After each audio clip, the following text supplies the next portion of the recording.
Welcome to Lakshmar, myself Vinay Banerjee, as you know. Last मेरे 3 videos में target 2025 के अंदर कुछ MCQ क्वेश्चंस मैंने डील किया था। उन सारे वीडियोज़ में आई होप आपको ज़रूर फ़ायदा पहुंचा होगा। मेरे सारे वीडियोज़ को आप जितने भी एस्पिरेंट्स हैं क्लास 10th के जो इस बार बोर्ड एग्ज़ाम देने वाले हैं, उस सारे स्टूडेंट्स से मेरा एक ही रिक्वेस्ट है कि सारे वीडियोस में जितने भी क्वेश्चंस मैंने डील किया है वो सारे वीडियोस को आप ज़रूर से ज़रूर देखें और हर एक क्वेश्चन को आप खुद से सेल्फ स्टडी भी करें।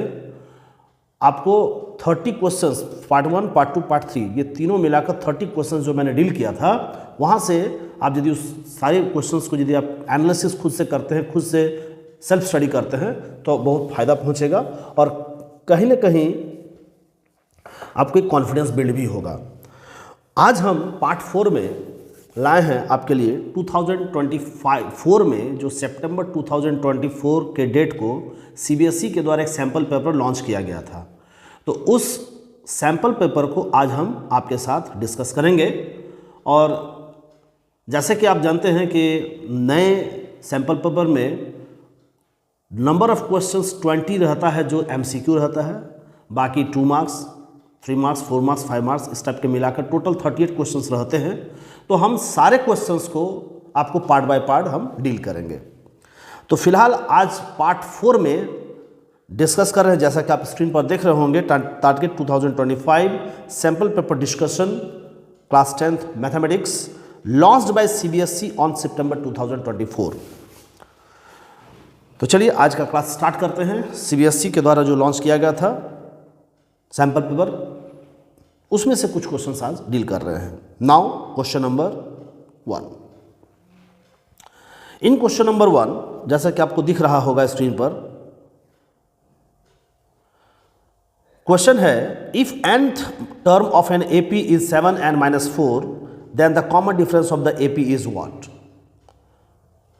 ये MCQ क्वेश्चन आपको पता होगा, जो 20 क्वेश्चन रहता है जिसमें 18 क्वेश्चन है, नंबर ऑफ क्वेश्चंस 18 MCQ रहते हैं, बाकी 2 क्वेश्चन 19 और 20 नंबर ऑफ क्वेश्चन जो है 19 और 3 2 क्वेश्चन, ये 2 क्वेश्चन असर्शन और रीजन से रिलेटेड रहता है, तो उसको भी हम लोग डिस्कस करेंगे। तो फिलहाल क्वेश्चन नंबर 1 मार्क्स 1। देखिए ये जो क्वेश्चन है ये AP से रिलेटेड है और आप AP के चैप्टर से पढ़े होंगे nth term of an AP। As you know question में कह रहा है nth term of NAP is 7n - 4 then common difference is what? As you know nth term AN is equal to, according to this question, 7n - 4. 7n - 4 AN is equal to 7n - 4. Just a minute. ठीक है,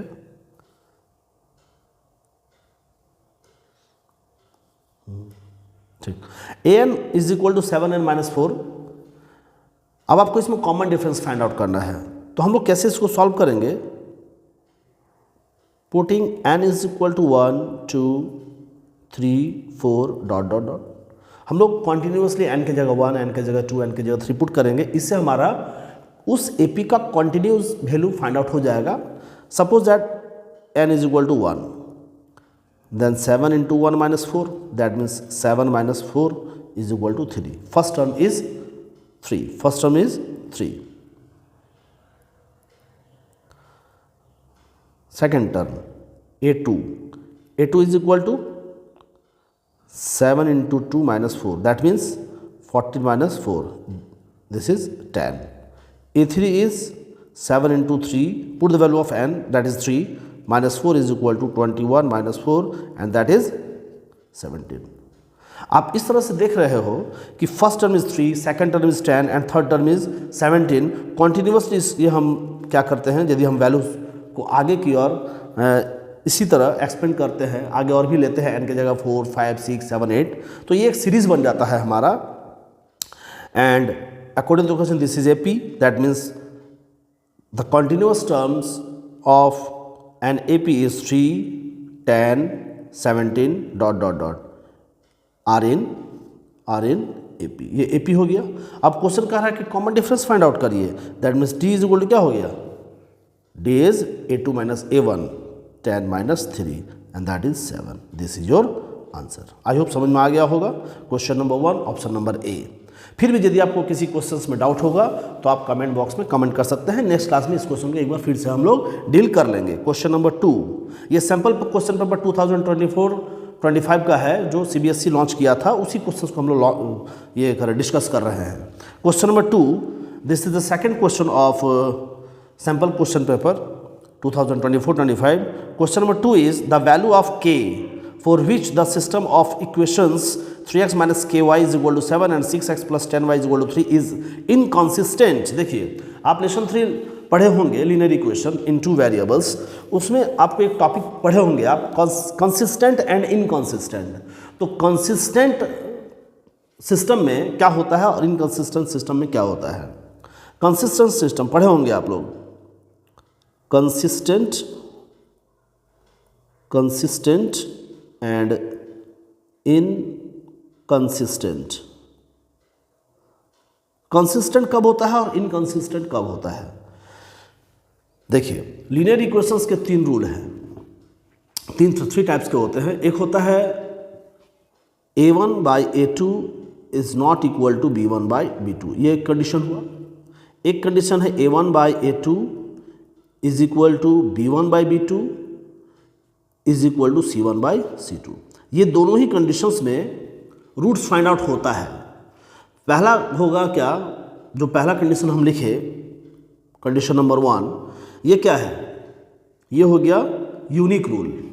second is infinite many rules, many roots है ना, many solutions, unique solutions और infinitely many solutions. एक होता है third condition a1 by a2 is equal to b1 by b2 is not equal to c1 by c2. ये जो condition है इसमें क्या होता है, नो सॉल्यूशन, नो सॉल्यूशंस. सिर्फ इसी कंडीशन में कोई सॉल्यूशन फाइंड आउट नहीं होता है. बाकी रूल नंबर 1 और बाकी रूल नंबर 2 जो 2 कंडीशंस है इसमें क्या होता है, सॉल्यूशंस फाइंड आउट होते हैं. In condition number 1 there is one and only one solution and in condition number 2 there are many solutions. तो आप दिमाग में रखोगे जब solutions find out होगा that means consistent है, और जब solutions find out नहीं होगा there are no solutions that means it is inconsistent. Okay, now the question is inconsistent. Question में कहा गया है कि inconsistent है तो आप k का वैल्यू फाइंड आउट करो. एंड अभी हम लोगों ने डिस्कस किया कि नो सॉल्यूशंस होगा तो इनकंसिस्टेंट होगा. तो according to question inconsistent that means a1 by a2 is equal to b1 by b2 is not equal to c1 by c2. Now put the value of a1 b1 c1 a2 b2 c2. Question आपको पता है linear equations हम लोग कैसे decide करते हैं, किस form में होता है, a1x plus b1y is equal to c1 और या plus c1 is equal to 0. एक होता है a2x plus b2y plus c2 is equal to 0. इस कंडीशन में होता है, इस फॉर्म में होता है. तो हम लोग क्या करेंगे, put the value of a1. a1 क्या है 3, a2 is 6 is equal to b1 is minus k, b2 is 10.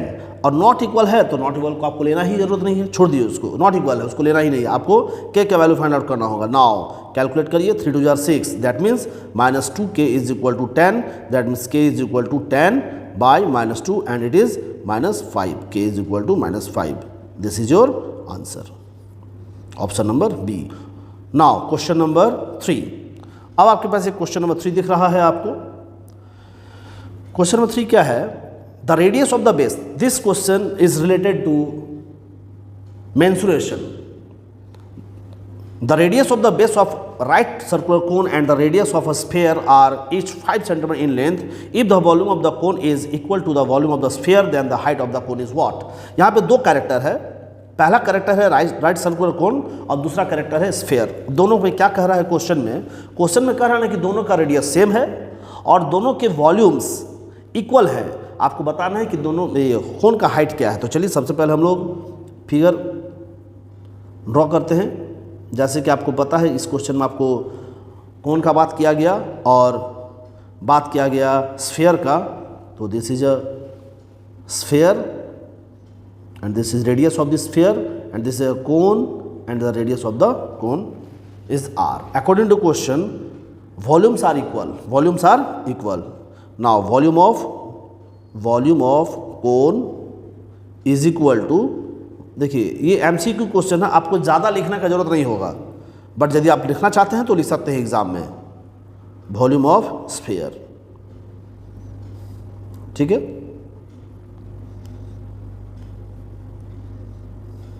Volume of sphere according to question, ये क्वेश्चन में दिया हुआ है कि इक्वल है volume of cone 1/3 pi r square h. Formula जरूर लर्न करेंगे आप लोग। एग्जाम में बच्चे स्टूडेंट्स जो हैं, एस्पिरेंट्स जो है, वो फॉर्मूला लर्न नहीं करते हैं, जिसके कारण मैथ्स उनका प्रॉब्लम होता है। सबसे पहले किसी भी चैप्टर को पढ़ने से पहले आप उससे रिलेटेड फॉर्मूला जरूर पढ़िएगा, जरूर लर्न करिएगा। Volume of sphere 4/3 pi r cube, 4/3 pi r cube, then pi cancel. अब देखिए क्वेश्चन में तो कह रहा था ना कि दोनों का रेडियस 5 सेंटीमीटर है, यानी आप ये 3 भी कैंसिल कर सकते हैं। R square, r is this 5 into h is equal to 4 into 5 cube. अब देखिए h is equal to 4 into, आप 5 क्यूब को 5 स्क्वायर इंटू 5 लिख सकते हो, और 5 स्क्वायर एज इट इज़, ये 5 स्क्वायर कैंसिल हो गया। That means h is equal to 20 centimetre and this is your answer. Question number 3 solve. Question number 4, tan theta is equal to 5/2, then sin 4 sin theta plus cos theta by 4 sin theta minus cos theta is equal to what. देखिए जब भी tan theta is equal to 5/4, यानी tan का value दिया हुआ है 5/2, that means जब ये रैशनल फॉर्म में है, p/q के फॉर्म में है, तो हम लोग एक फॉर्मूला हमको पता है tan theta is equal to p/b। आप यहाँ से h फाइंड आउट करो, as we know that by Pythagoras theorem h is equal to p square plus b square over root, put the value of p and b, that means 5 square plus 2 square, and that is 25 plus 4, and that is 29 over root. और आपको पता है कि under root 29 का जब आप value निकालोगे तो वो डेसिमल के फॉर्म में आएगा। रहने दीजिए, ज़्यादा ज़रूरत नहीं है आगे बढ़ने का। अब क्वेश्चन क्या था, 4 sin theta plus cos theta. ये क्वेश्चन हम लिख नहीं रहे हैं क्योंकि वीडियोस बहुत ज़्यादा लेंदी बन जाएगा। 4 sin theta is equal to p/h, as you know sin theta is equal to p/h, sin theta is equal to p/h and cos theta is equal to b/h। इसी का फॉर्मूला हम लोग यूज़ करेंगे। p/h, p is 5 and h is under root 29। Any doubt? Plus cos theta b/h, b is 2 and h is under root 29 also.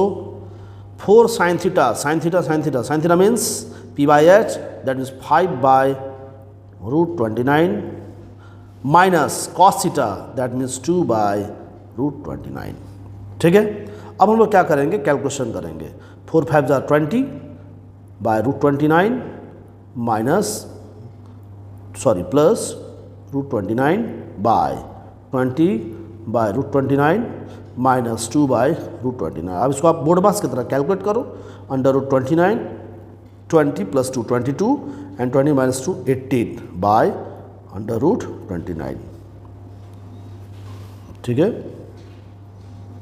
29 cancel, 22 by 18 that means 2 11 2 9, that is your answer 11/9। I hope समझ में आ रहा है। Question number 4 option number 1। Now once again this is related to mensuration. The volume of a solid hemisphere, देखिए this is called hemisphere and radius of the hemisphere is r।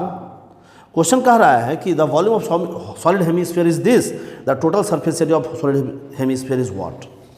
Volume of sphere, volume of hemisphere is 2/3 pi r cube, 396/7, 2/3, put the value of pi, that is 22/7, r cube is equal to 396/7। Cut करिए, 7 cancel, 2 से इसको आप काट सकते हो, 2 1 are 2, 19 2 are 38, 2 8 are 16, फिर 22 से आप कट कर सकते हो इसको 11 टाइम्स में या 2 टाइम्स में, 2 11 are 22, 2 से आप इसको काट दो,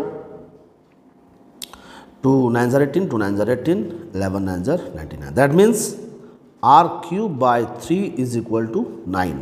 That means r cube is equal to 27. That means r is equal to under cube root 27. That means r is equal to 3.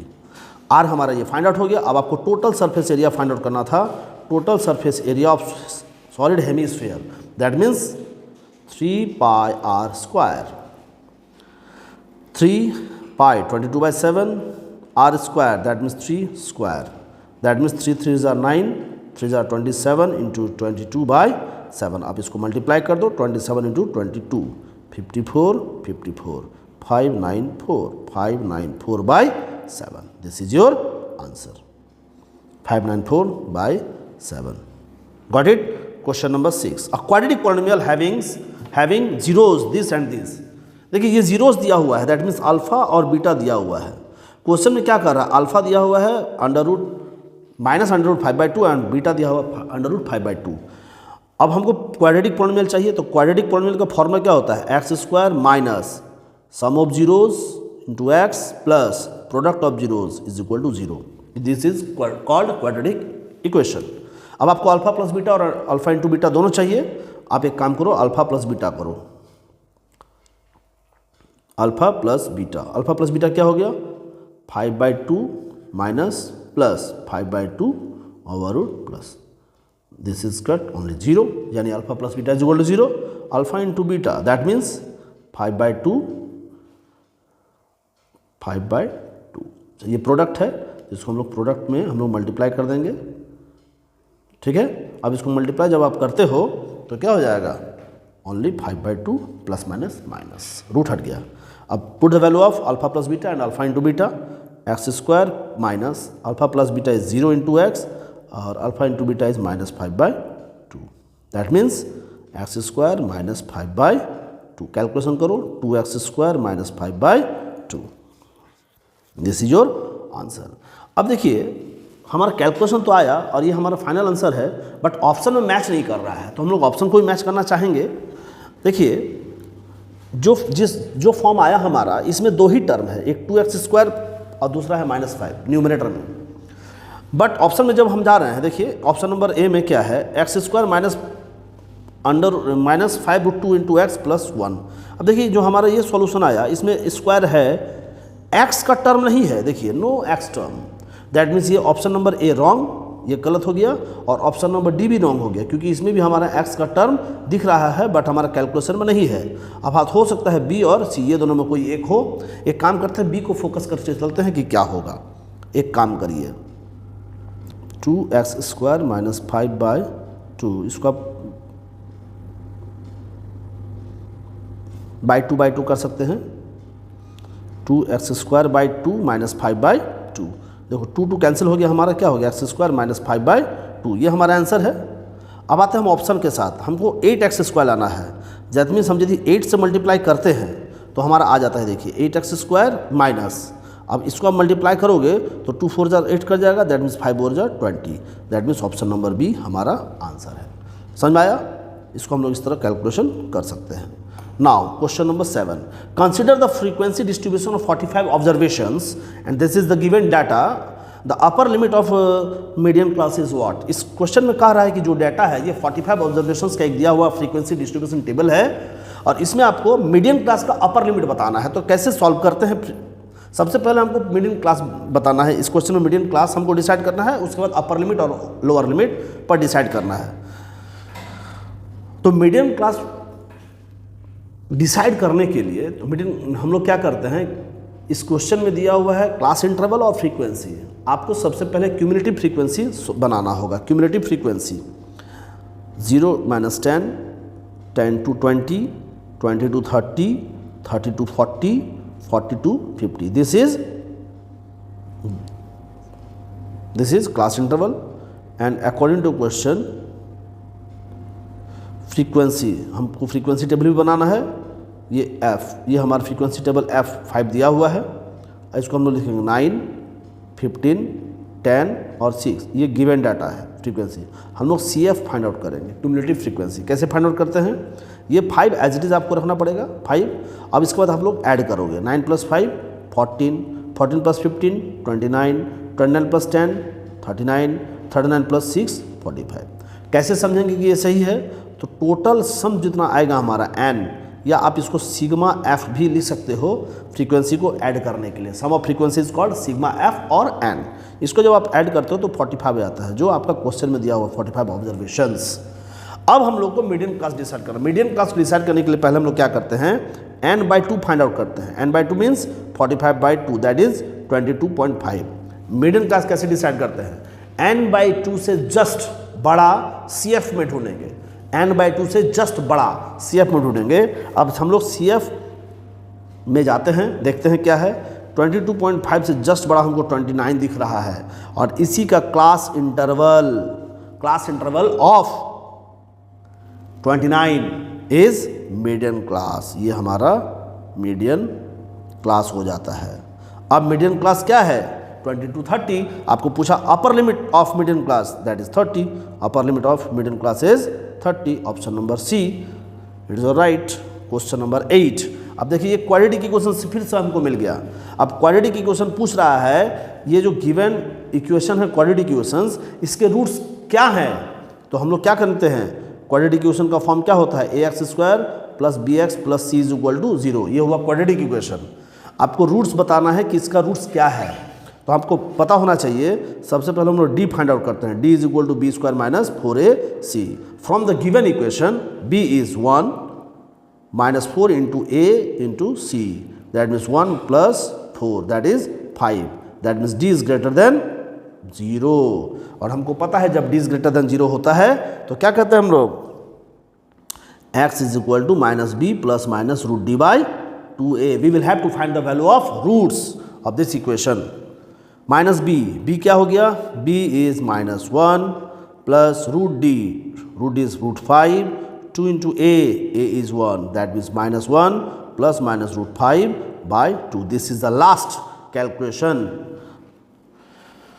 that means these are roots, 1 + √5/2 and -1 and -1 - √5/2। these are roots alpha and beta। First roots is this and second root is this. Question पूछ रहा है कि जिनके roots जो है वो क्या हैं। आपको दिख रहा है ये दोनों ही इर्रेशनल नंबर है, दोनों ही डिस्टिंक्ट है। आपको पता होना चाहिए when d is greater than 0, last class में मैंने बताया था आपको, when d is greater than 0 then roots are real and unequal. तो देखिए ये दोनों ही आंसर जो हमारा रियल है और अनइक्वल है। रियल मीन्स डिस्टिंक्ट और अनइक्वल मैंने अलग अलग है, तो हम लोग हमारा आंसर हो गया irrational. Question number 9। If theta is 30 degree then the value of 3 tan theta. वाह, बहुत इजी क्वेश्चन है। 3 tan theta, put the value of theta, that means 3 × tan 30 degree, and we know that tan 30 is equal to 1/√3, that means 3/√3। this is your answer, option number C। question number 10 is the last question। this is the last question of sample paper 2024-5 part 4। Just a minute, देखते हैं question number 10। In a bag containing, देखिए ये जो question है ये probability का question है, और प्रोबेबिलिटी आपको पता है बहुत ही फेमस थ्योरम है, PE = NE/NS। इसी फॉर्मूला से हम लोग पूरा क्लास 10th का प्रोबेबिलिटी सॉल्व कर देंगे। प्रोबेबिलिटी देखिए, NS मतलब क्या हुआ, NS मतलब total number of outcomes. Question में क्या कर रहा है, in a bag containing 24 balls, that means this is outcomes, total outcomes 24। Now question is 4 are blue, 11 are green, the rest are white। That means 4 यदि blue है और 11 green है तो rest white है। rest मतलब 11 + 4 that is 15, और rest हम लोग कैसे फाइंड आउट करेंगे, 24 में से ये 15 माइनस कर दो, that is 9, और ये हमारा 9 जो है वो white balls है। अब क्वेश्चन क्या कर रहा है, 1 ball is drawn at random, the probability that drawn ball is white in colour. आपको ये फाइंड आउट करना है कि जो बॉल आप चूज किए हो वो बॉल का प्रोबेबिलिटी व्हाइट हो, वो बॉल व्हाइट हो, इसकी क्या प्रोबेबिलिटी है। तो आपको पता होना चाहिए जिसका प्रोबेबिलिटी आपको फाइंड आउट करना है उसी का आउटकम्स चूज करना है, उसी का आउटकम्स देखना है। तो हमको व्हाइट बॉल का प्रोबेबिलिटी फाइंड आउट करना था, तो व्हाइट बॉल का आउटकम्स कितना था, तो व्हाइट बॉल का आउटकम्स 9 था। That is your answer, 9/24। अब इसको कट कर दो, 3 × 3 = 9, 3 × 8 = 24, that means 3/8, and this is your answer. I hope आपको समझ में आ गया होगा। Thank you.